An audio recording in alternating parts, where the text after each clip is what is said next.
Olá, vamos à nossa aula da disciplina Saneamento e Gestão Ambiental. Hoje nós vamos falar sobre sistemas de drenagem.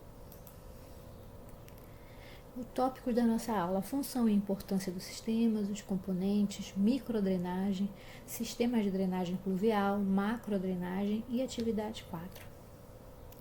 Então, uma visão geral do sistema de drenagem, a gente tem aqui, por exemplo, uma bacia hidrográfica. O que seria a microdrenagem? A microdrenagem seria o traçado natural, a tubulação que obedece o traçado natural das ruas, né? Onde elas foram traçadas e são encaminhados para um sistema maior, para um córrego, para um igarapé, que seria o sistema de macrodrenagem, que já é um sistema de maior porte que serve para retirar o excesso da água da chuva das ruas, né? E dar um esgotamento ao sistema. Aspectos quantitativos e qualitativos e as principais preocupações. Então veja que no sistema de drenagem a gente tem a infiltração da água da chuva. O sistema, a principal função é coletar a água pluvial, né, que é a água da chuva. Então, a maneira como esse sistema ele foi traçado, foi pensado, ela é fundamental para o sucesso de absorção, né, de infiltração dessa água. Então, veja que aonde existem áreas verdes ou ainda um solo permeável, permite uma maior área de infiltração, o que é mais interessante para o sistema. Enquanto que uma área onde existe uma grande cobertura da área vegetal, essa infiltração ela é comprometida. E o que vai acontecer? O escoamento superficial vai ser maior e vai ter uma maior acumulação de água de chuva nas tubulações de drenagem, né? Então, é um problema. Então, os sistemas eles devem ser pensados visando aí essa infiltração no solo. Além do sistema coletor de drenagem, essas áreas de infiltração, elas são muito importantes a médio e longo prazo na questão da ocupação das áreas das cidades, tá? Das áreas urbanas das cidades. É a questão do planejamento urbano, uso do solo e planejamento urbano. Essas áreas de infiltração, elas também são importantes para ser avaliada a questão da evaporação, né? Então, cidades onde existe maior insolação, existe uma evaporação maior do que cidades mais frias, né? Por exemplo. E a gente tem que em áreas urbanas as águas pluviais podem cair na cobertura dos edifícios, nas áreas pavimentadas e em áreas permeáveis. Então, tudo isso é levado em consideração na hora de se projetar um sistema de drenagem. A drenagem de águas pluviais como sistema de saneamento. Com a construção dos sistemas de drenagem, procura-se atingir os seguintes objetivos: assegurar o trânsito de pedestres e de veículos por conta da questão da segurança dos veículos e das pessoas, principalmente nos momentos de chuva. O controle de erosões, né? Então, a questão da pavimentação e da drenagem ela é importante para esse controle de erosões. Aonde não existe um sistema de drenagem, a gente vê uma grande erosão, né? Essas ruas não pavimentadas e sem sistema de drenagem, existe uma grande erosão das ruas. Proteger as propriedades particulares localizadas em áreas sujeitas a inundações ou inundações consequentemente contra os riscos provocados por elas. Então a gente vê nos jornais, no noticiário, a questão das enchentes, como isso afeta a população, as pessoas perdem os seus bens, a questão de doenças que isso traz, a questão de calamidade pública. Então, existe um problema de saúde pública relacionado à enchente, dependendo do tipo de cheia que ocorre, né? Proteger logradouros e vias públicas é a questão das ruas, né? A proteção das ruas e das calçadas e das ruas, proteção e preservação dos fundos de vales e cursos d'água. Também aí a questão do sistema de drenagem, ele garante que ocorra uma menor lixiviação de areia, terra e outros materiais que são encaminhados quando não tem um sistema de drenagem eficiente. Eliminar a proliferação de doenças em áreas insalubres. Aí é justamente a questão dos alagamentos, né? Então, o sistema de drenagem, ele é importante para prevenir uma série de doenças que são causadas quando ocorre o alagamento. Então, quando isso ocorre, o sistema de vigilância de saúde, a vigilância sanitária, ela é chamada para traçar uma série de atividades que precisam ser feitas para evitar que doenças sejam transmitidas naquela situação de inundação. Então, a importância sanitária, sob o ponto de vista sanitário, a drenagem visa principalmente desobstruir os cursos d'água dos igarapés e riachos para a eliminação dos criadouros, formação de lagoas, combatendo, por exemplo, a malária. Então, veja, quando a gente não tem uma rua pavimentada ou um sistema de drenagem, ocorre o que? Essa acumulação de água aqui, e isso causa uma série de problemas de atração de vetores, criadouros de vetores aqui nessas áreas. E a não propagação de algumas doenças de veiculação hídrica. Então, o sistema de drenagem são classificados em micro e macro drenagem. A microdrenagem inclui a coleta e afastamento das águas superficiais e subterrâneas através de pequenas e médias galerias. Nós vamos ver algumas fotos, algumas imagens, desenhos mostrando essas tubulações. Essas vazões são conduzidas de acordo com as ruas da área do projeto, obedecendo o alinhamento arquitetônico das fachadas dos quarteirões, criando-se ali mini cursos artificiais de água, tá? E ela é formada de bocas de lobo, sarjeta, poços de visita e condutos. Então vejam que aqui a gente tem as posições das unidades de drenagem aqui, acompanhada por esses números. Por exemplo, aqui no número 1 a gente tem a boca de lobo, as bocas de lobo que ficam localizadas nas esquinas e ao longo da sarjeta, tá? O número 2 aqui é os tubos de ligação, aqui ó, uma boca de lobo, então tubo de ligação ou conduto de ligação que vai ligar a boca de lobo ao sistema de drenagem, né? No caso, aos tubos de ligação ou à galeria subterrânea propriamente dita. Essa ligação ela pode ser feita com caixas mortas, tá? Que servem apenas para fazer essa ligação. A gente vai ter também ao longo do sistema, em pontos específicos, poços de visita, que tem uma função específica, nós vamos ver mais lá na frente sobre isso. E aqui a gente tem a galeria subterrânea, propriamente dita. O número 6 aqui seria o limite da sarjeta ou guia.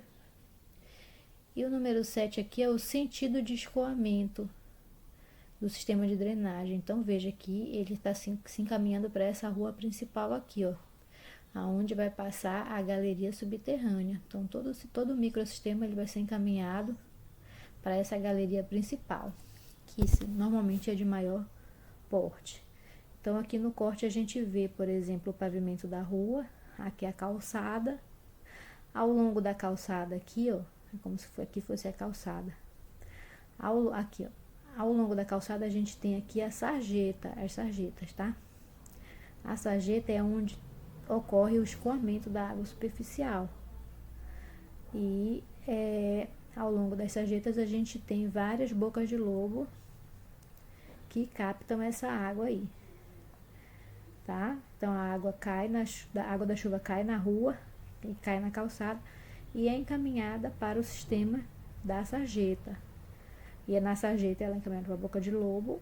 A boca de lobo ela vem pelos condutos de ligação e são encaminhados para as caixas mortas e, em alguns casos, para o poço de visita, tá? O poço de visita é onde passa aí a galeria de drenagem aqui, ó.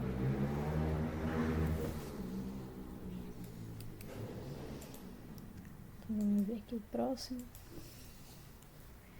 Então aqui a gente vai ver algumas fotos desses sistemas, tá? Dessas unidades, desses componentes do sistema. Então, o meio-fio ou guia são constituídos de blocos de concreto ou de pedra situados entre a via pública e o passeio, com a sua face superior nivelada ao passeio, né? O passeio é esse aqui, a calçada, formando uma faixa paralela ao eixo da via pública. Então, veja que a sarjeta é essa que fica localizada aqui ao longo das ruas e das calçadas, ó. A sarjeta ela tem essa declividade aqui, que ela é utilizada justamente para acumular a água da chuva.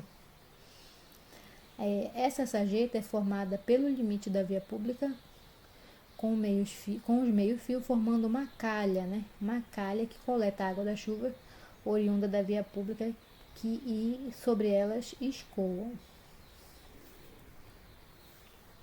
Então aqui tem algumas fotos que eu tirei em 2010 aqui em Santarém de problemas do sistema de drenagem, por exemplo, aqui das sarjetas.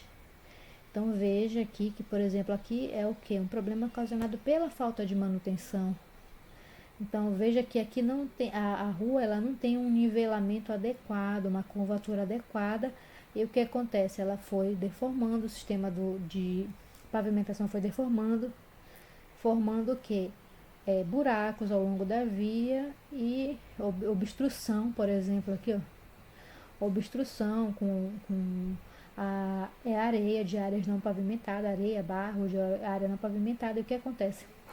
Essa área aqui da sarjeta, essa seção aqui, essa declividade, né, que seria a calha, ela foi obstruída aqui nesse trecho, como ocorre aqui, ó, por exemplo, obstruída por terra, barro, outros materiais, e a água, em vez de escoar ao longo da sarjeta, ela já procura um novo curso, né? É como se fosse o sistema de microdrenagem, é como se fosse, e micro e macro, é como se fosse córregos artificiais, tá? Então é por onde a água escoaria se não houvesse, por exemplo, pavimentação e ocupação humana. Como existe essa ocupação, então precisa ser dado o melhor encaminhamento possível para que a água da chuva escoe e seja encaminhada para os córregos próximos. Então, a boca de lobo. Então, a gente tem vários tipos de boca de lobo. Tem a boca de lobo de guia, que são essa daqui, ó, sem depressão, com depressão. Boca de lobo com grelhas, que eu falei, que servem para retenção desse material que está em excesso nas ruas, por exemplo, lixo, folhas e outros materiais. Sem depressão, com depressão também. Boca de lobo combinada. Então, é uma boca de lobo sem depressão, uma parte sem depressão, outra parte com depressão e com grades, né? Boca de lobo múltiplas, que são várias bocas de lobo ao longo uma do lado da outra ao longo da rua, né, mais próximas, onde existe necessidade de uma maior captação, né, ou seja, uma pluviosidade maior do que em outras áreas. Boca de lobo com fenda horizontal longitudinal, então que é uma fenda maior. Então veja aqui, por exemplo, essa boca de lobo ela é na guia, a entrada dela é na guia, essa outra aqui é na própria sarjeta, tá? Então aqui sem depressão e aqui com depressão. Então a boca de lobo são dispositivos destinados à captação das águas pluviais que escoam pelas sarjetas e seguem em seguida encaminham para canalizações subterrâneas. Então aqui uma boca de lobo da área de Santarém, né? Que foi fotografada aqui em 2010. Veja que ela não tem uma grade aqui, né?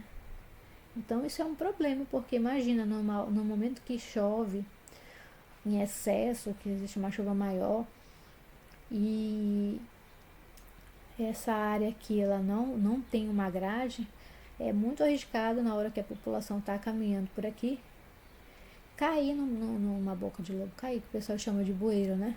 Cair no bueiro, é a boca de lobo, na verdade. E a gente escuta falar sobre isso. Então a grade ela serve justamente para evitar acidentes.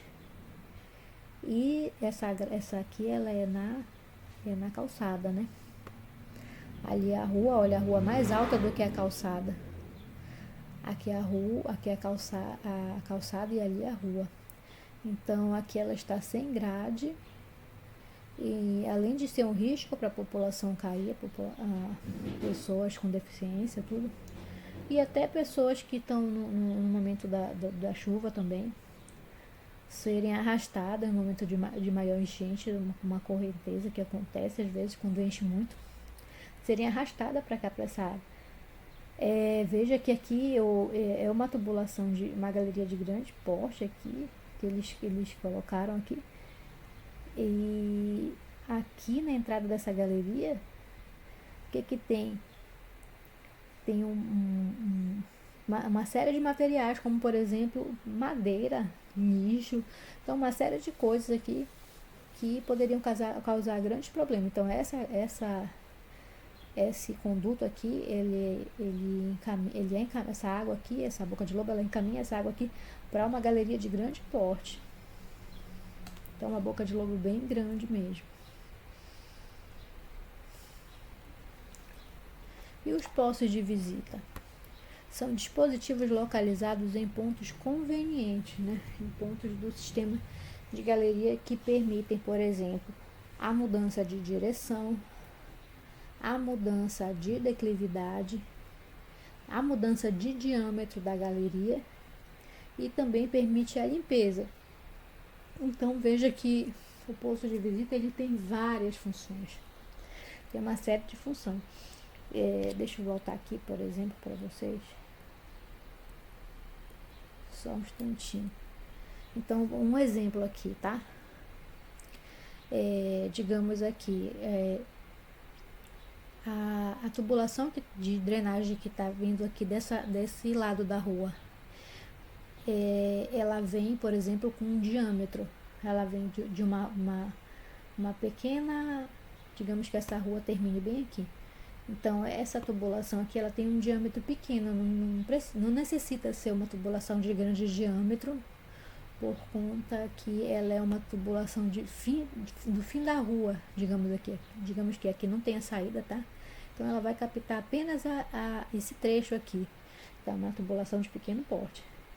Porém aqui, essa rua aqui seria uma rua grande, e essa tubulação aqui, essa tubulação essa canalização aqui essa galeria de água subterrânea, ela tem um grande porte já tem um porte muito maior do que essa outra. E essa daqui é a galeria principal.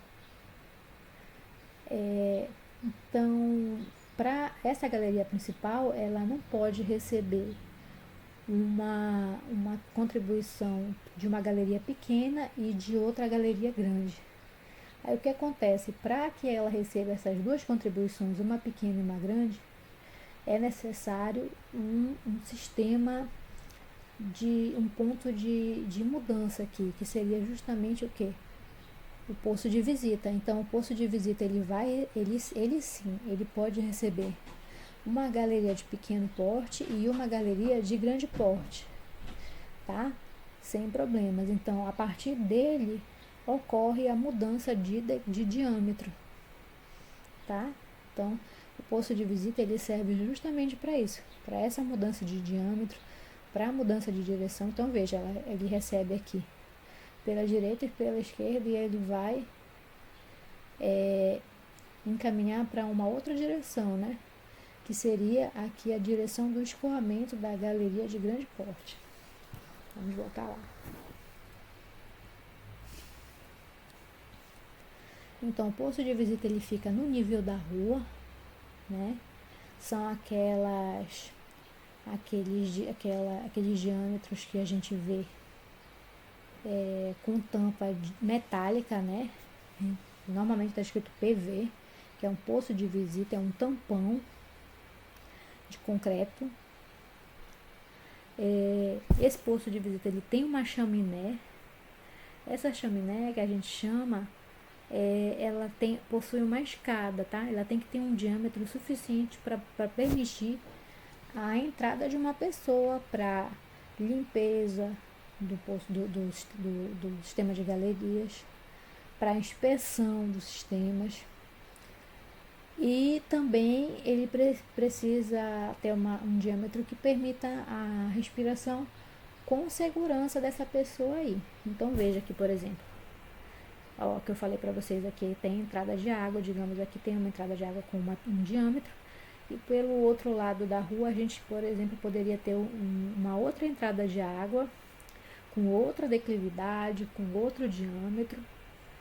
E essas duas entradas contribuem para a saída dessa galeria. Então, essa saída aqui, ela vai estar no diâmetro da galeria principal, tá?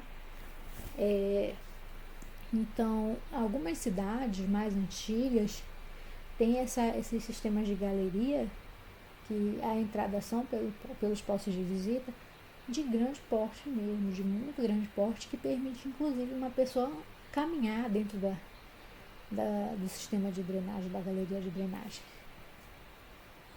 Os tubos de ligação são canalizações destinadas a conduzir as águas pluviais captadas na boca de lobo para a galeria principal ou para os postos de visita. As caixas de ligação, também denominadas de caixa morta, são caixas de alvenaria subterrâneas não visitáveis, ou seja, não dá para entrar uma pessoa, só dá para fazer uma inspeção ali, visual mesmo, externa, com a finalidade de reunir os tubos de ligação ou estes à galeria. Os condutos e galerias são obras destinadas à condução das águas superficiais coletadas. Então, as galerias são essas tubulações de maior porte aqui, tá? E a macrodrenagem nós vamos apenas citar, não é objetivo da nossa aula, a gente vai falar só sobre a microdrenagem. Eu vou mandar algum material para vocês sobre macrodrenagem, para vocês terem alguma ideia. Vou mandar algumas reportagens, alguns artigos também sobre o que foi feito sobre macrodrenagem no mundo, né? Como a macrodrenagem ela foi reconfigurada para um sistema mais ecológico, que obedece a questão da permeabilização natural, né, as áreas verdes. Eu vou mandar isso aí para vocês. Então, a macrodrenagem, ela prevê aí o crescimento da área urbana, que levou ao crescimento da impermeabilização e, por consequência, um aumento do volume escoado e que deverá ser drenado. As obras de macrodrenagem, elas retificam os cursos d'água natural e reduzem o percurso a ser vencido pelo escoamento superficial. Então, o traçado dessa macrodrenagem, ela obedece ao caminhamento natural dos corpos aquáticos. As áreas envolvidas geralmente são maiores que 3 km, por exemplo, grandes bairros, as áreas de bacias hidrográficas e galerias de grande porte com diâmetro maiores que 1,5 m. Também corpos receptores, tais como os canais e rios não canalizados, aliás, canalizados ou não. As vazões de projeto são oriundas de eventos com 20, 50 ou 100 anos de período de retorno. Então, isso aqui a gente já está falando da questão da meteorologia, tá? A questão hidrográfica. Então, já é um tema aqui avançado da questão da drenagem urbana, que será estudado por quem for trabalhar aí com a questão da engenharia para cálculo dos sistemas. Então, o planejamento da macrodrenagem é fundamental para o bom funcionamento do sistema urbano, pois devido ao não funcionamento do sistema que ocorre, as inundações mais sérias. Então, as cheias, elas são ocasionadas por algumas chuvas periódicas, que são esses períodos de retorno aí, de chuvas a chuva de 100 anos, de 50 anos, de 10 anos. Mas fora esse período aí, não é para ocorrer inundações aí por qualquer chuva, que eu digo. Então, só para exemplificar aqui, a gente vai apresentar aqui, por exemplo, a questão do planejamento do zoneamento de área de risco. Então, por exemplo, o Tucci, que é um autor que estuda os sistemas de drenagem urbano, ele considera divisão de 3 faixas decrescentes de risco aqui. A número 1 aqui, que é essa letra A, que seria a zona de passagem de enchente. Então, essa zona aqui, essa área aqui, é uma área de alto risco, portanto, deverá ser proibido qualquer construção aqui nessa área. Então, não pode ter aqui nessa área uma construção de habitação humana e nem de áreas para atividades humanas, por exemplo, áreas industriais, comerciais, nada pode ser construído aqui, porque aqui é onde naturalmente é a zona do leito do rio, né? Onde naturalmente ocorre a ocupação com qualquer chuva. Essa segunda área aqui, ou a letra B aqui, é uma zona com restrições. Seriam permitidas construções que levem em consideração a possível ocorrência de enchente. Então, aqui é uma área onde pode ocorrer enchente com uma chuva de maior retorno, ou seja, maior pluviosidade, né? Pode ocorrer enchentes. E a zona C aqui seria, essa número 3 aqui, seria uma zona de baixo risco. Então, aqui podem ocorrer o quê? Construções humanas. Pode ter casa, pode ter indústria, pode ter igreja, pode ter uma série de atividades humanas. Então, no sistema de planejamento urbano, isso deve ser levado em consideração, a questão do uso e ocupação do solo. Então, aqui mais alguns detalhes sobre essas zonas. Por exemplo, aquela primeira que a gente viu lá, essa última, aliás, zona de baixo risco sem restrição, mas com orientação da população de como proceder no caso de uma enchente. As zonas com restrição, que é aquela do meio, seriam áreas agrícolas, parques, habitações com mais de um piso ou um piso superior protegido de enchentes, indústria, áreas comerciais com equipamentos não sujeitos a danos no caso de cheia, serviços básicos como linha de transmissão, estrada, ponte, pode ocorrer nessa área. E a zona de passagem de enchente é uma zona que não é, como eu falei, para construções humanas, né? Para atividades humanas. Então, o que pode ocorrer ali, sem problemas? Uma área agrícola, parques, áreas para esporte, áreas de preservação, né? Ali seria o que? Aquela área verde que eu falei, né? Áreas de infiltração, onde não deve ser pavimentado, porque no caso de pavimentação, com certeza vai ocorrer mais cheias. Vias de transporte que não podem ser fechadas, que podem ser fechadas temporariamente, construção com estruturas abertas para suportar inundações. Então, na concepção do projeto de macrodrenagem, o projetista deve levar em consideração alguns aspectos, por exemplo, o roteiro, que é a vazão do projeto, a avaliação das dimensões dos canais principais, o método racional ou hidrograma unitário sintético. Aqui já é a questão que eu falei para vocês da meteorologia e da parte do sistema de drenagem, de cálculo do sistema de drenagem. Diretrizes dos canais principais de utilização de talvegs e fundos de vale. O plano diretor, que é a obediência do plano diretor, ou seja, a geração de decisões importantes, como áreas de reservatórios e canais principais. E os canais que são projetados para permitirem maior volume de acumulação no próprio leito e baixa velocidade para as descargas de cheia, resultando em tempo de concentração longos.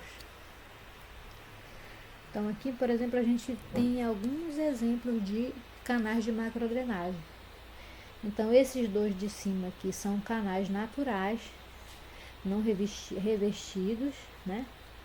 Aqui é um canal artificial aberto, mas também não revestido, ou seja, a água ocorre a infiltração no solo. E aqui que seria canais fechados, né? Revestidos, na verdade. Então, onde existem canais revestidos, não vai ocorrer o quê? Infiltração no solo. Então, isso já é um problema. Então, aqui isso deve ser avaliado quando isso vai ocorrer ou não. Então, a melhor situação é aonde ocorre uma infiltração natural. Então, aqui a gente tem um canal artificial aberto e um canal artificial fechado. As vantagens do planejamento da drenagem urbana é a obtenção simultânea de reduzidos custos e excelentes resultados. Quanto mais cedo as questões de drenagem forem examinadas, melhores resultados poderão ser obtidos do planejamento urbanístico. Caso o sistema seja estudado a posteriori ou se for projetado com objetivos de curto prazo, as repercussões da comunidade sempre serão negativas, ou seja, o projeto ele deve prever aí a questão das cheias de 10 anos, 20 anos, 50 anos, e não apenas as chuvas cotidianas. Ao se coletar dados e informações para o planejamento de um sistema de drenagem, previamente às necessidades emergentes, evita-se a execução de levantamentos desnecessários ou de menor importância. Então, um planejamento de drenagem urbana ele deve levar em consideração a população atual e o crescimento urbano também, tá? Então, existem duas frentes de combate à enchente.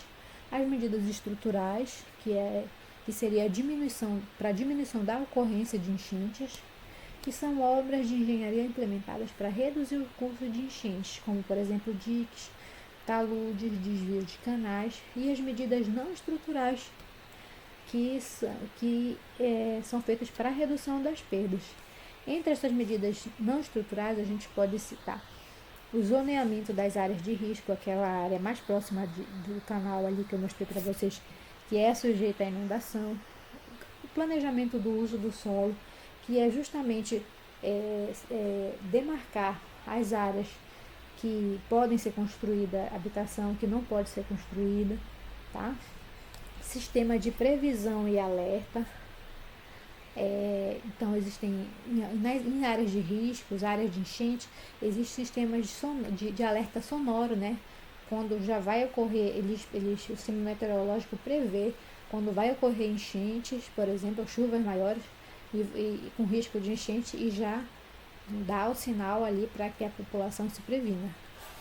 Seguros contra enchentes, evacuação temporária de áreas de várzea. Então, no momento de cheia, né, nas regiões onde já se está acostumado com a questão da cheia, já existe essa desocupação temporária, né, evacuação temporária e encaminhamento da população para outras regiões. Aumento da capacidade de escoamento do canal, um aumento da área de seção, né, uma escavação, por exemplo, do canal para que ele comporte maior volume de água, e controle da erosão e reflorestamento. Então, quando o solo, quando ocorre, por exemplo, a questão do desmatamento, né, dessa área, por exemplo, de matas ciliares ou uma área que não é florestada, o que acontece? Ocorre a maior erosão no momento da chuva e pode ocorrer acidentes por erosão, né? Então, aqui a bibliografia consultada.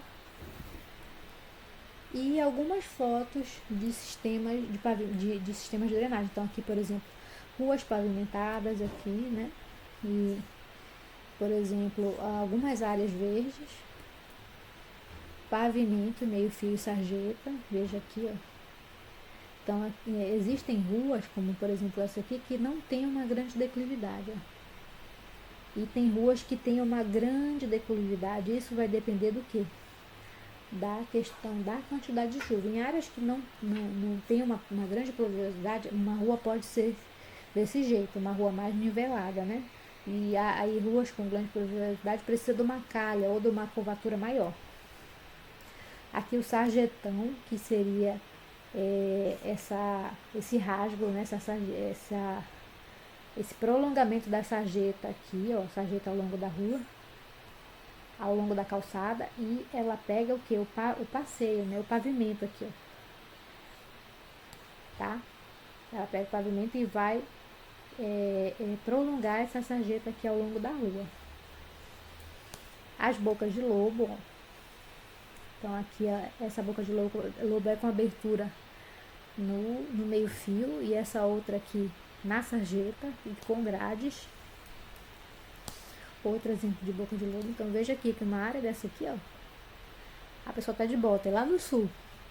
É uma cidade com pouca pluviosidade, né? Essa é mais uma sarjeta aqui, ó, que a gente já tem uma declividade um pouquinho maior. Aqui uma sarjeta aberta. Um posto de visita que veja a quantidade de lixo, né, que é retirada de dentro de um posto de visita. Então, é uma grande quantidade. Realmente, a pessoa precisa ter educação ali ambiental, sanitária, de não jogar resíduos sólidos na rua, para que não aconteça esse problema de obstrução aí das sarjetas e das galerias e do posto de visita, por conta de que no momento da chuva essa água não tem para onde escoar e ocorre aí problemas. Aqui galerias, ó. Canais de drenagem urbana. Veja aqui a acumulação de lixo.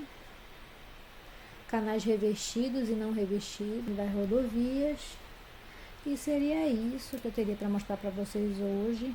Eu agradeço pela atenção e a atividade vai estar postada para a próxima semana.